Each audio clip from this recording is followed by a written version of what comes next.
Tonight, armed guards have been posted at synagogues throughout Germany for the start of Yom Kippur, the Jewish Day of Atonement.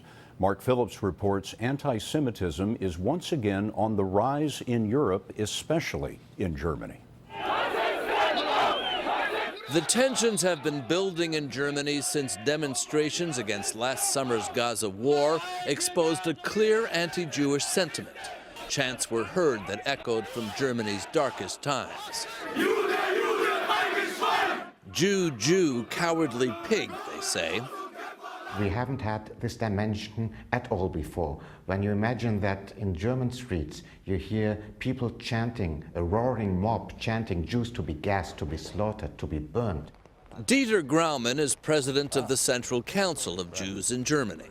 Do you see it as well as having spiked because of the passions that were stirred up by the events in Gaza? Well, this is cited as a reason for that, but I don't think it's a reason. It's a pretext. It's an occasion to let it out.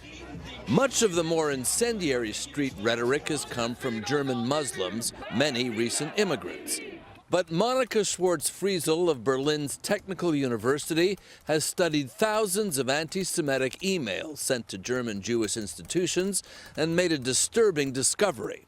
We saw that more than 60% of the writers who clearly invoke anti-Semitic stereotypes come from the middle of society, and many of them are highly educated. The memories of Jewish persecution, of the November 1938 Kristallnacht, when Jewish institutions were destroyed, are burned into German memory. And Frankfurt's main synagogue, badly damaged that night, is now under armed guard. Anti-Israeli protests that become anti-Semitic demonstrations may be taking place all across Europe, but nowhere are the echoes more sinister than here in Germany. This may not be 1938, but once again, the Jewish community here says it feels like it's under siege. Are people here now living in fear? They're worried. Many Jews here ask that question, has our Jewish population a future in Germany? I haven't heard that question for many, many years. No justice! Now, though, the question is being asked again.